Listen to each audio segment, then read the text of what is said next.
Assalamualaikum warahmatullahi wabarakatuh. Lembar kerja siswa pada video kali ini tentang sistem perkembangbiakan tumbuhan dan hewan. Ibu berharap kalian bisa menjelaskan secara detail apa saja yang terjadi pada sistem perkembangbiakan tumbuhan dan hewan. Pekan lalu Ibu sudah memberikan video yang berupa video pembelajaran berisi tentang materi sistem perkembangbiakan pada tumbuhan dan hewan.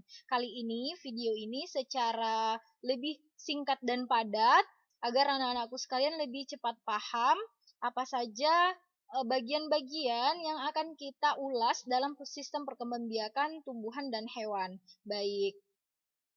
Sistem perkembangbiakan pada tumbuhan dan hewan itu terjadi secara ada dua. Yang pertama itu namanya secara seksual atau kawin, perhatikan kursornya. Dan yang kedua itu namanya aseksual atau tak kawin.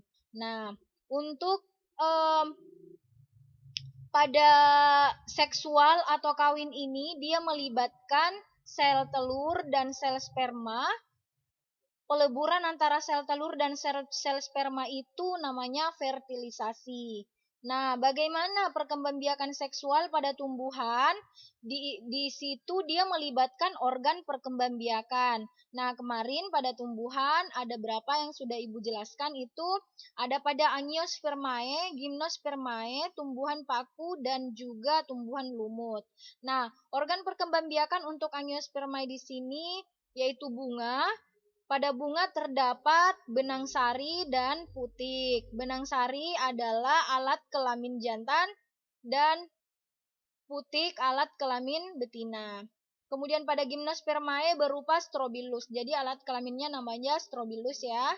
Sedangkan pada paku dan lumut itu ada alat kelamin jantan namanya antheridium dan archegonium namanya alat kelamin betina. Itu pada tumbuhan. Sedangkan untuk seksual pada hewan itu dia terbagi atau melibatkan organ perkembangbiakan jantan dan organ perkembangbiakan betina.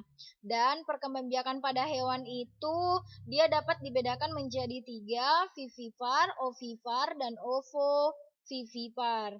Nah, bagaimana untuk secara aseksual atau tak kawin? Aseksual ini kalau seksual tadi dia melibatkan sel telur dan sel sperma, sedangkan aseksual dia melibatkan bagian tubuh. Bagaimana pada tumbuhan? Pada tumbuhan itu aseksual itu alami dan buatan. Alami contohnya rizoma, stolon, dan umbi. Kemudian buatan contohnya cangkok, setek, dan merunduk. Sedangkan pada hewan contohnya tunas, fragmentasi, dan partenogenesis. Bagaimana sistem perkembangbiakan pada tumbuhan ini berperan dalam kehidupan, yaitu bisa menjaga kelangsungan hidup serta dapat dipengaruhi adanya adaptasi dan seleksi alam. Mungkin seperti itu ya cara kalian menjelaskan, cara kalian mengerti pada sistem perkembangbiakan tumbuhan dan hewan. Baik, terima kasih.